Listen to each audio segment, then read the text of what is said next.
Mon père, c'était non. En tout cas, tu couperas tes sourcils que lorsque tu auras 15 ans.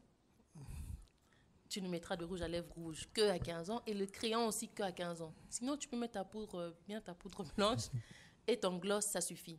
Parce que justement, pendant les grandes vacances, on voyait les autres faire et on essayait de copier. Et on devenait trop précoce par rapport à l'âge, et ce que mon père ne voulait pas.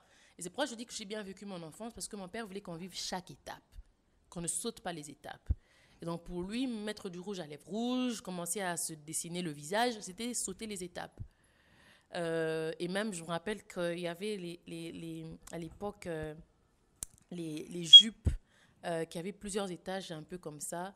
Je ne sais pas, je pense qu'à la cité, où le langage commun des Quinois, c'était les robes étubélées un peu.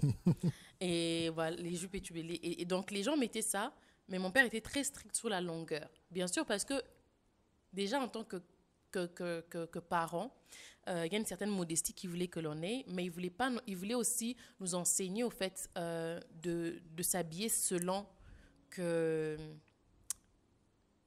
ce qui était en accord au fait avec la parole de Dieu. Vraiment, ce qui était en accord avec la parole de Dieu. Tu étais vraiment très exposé les corps. Je me souviens des fois quand on sortait, papa dit, tu vas sortir comme ça. En fait, c'était pas et c'est ce que j'ai beaucoup aimé dans l'éducation de mes parents, c'est que c'était pas une condamnation, mais ils te posaient généralement des questions. La méthode de Socrate. Voilà, quoi. Quand il te demande est-ce que tu vas sortir comme ça, au fait, c'est pas qu'il est en train de tonner sur toi, mais en fait, il veut que tu prennes conscience, au fait, est-ce que la manière dont je sors, quelqu'un m'a regardé, et ça nous a appris justement, avant de sortir, on se demandait toujours est-ce que ça va, est-ce que tu penses que vraiment ça va et tout. Mais maintenant, l'extérieur n'appréciait pas toujours forcément. Je me souviens, comme je disais, moi j'aimais bien la musique, jusqu'aujourd'hui même.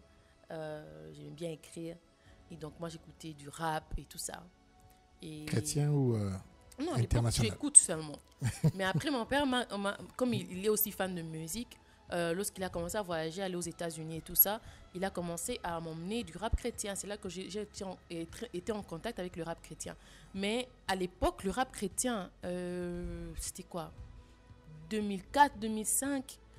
Peut-être Kirk Franklin, du slam peut-être. Oui, mais le Kirk Franklin, même à l'époque, dans la communauté dans laquelle on l'est, ça passait pas. Oui, ça passait pas, oui. Ça passait pas. Et donc, voilà, c'était un peu l'enfant de pasteur, mais voilà, rebelle, quoi.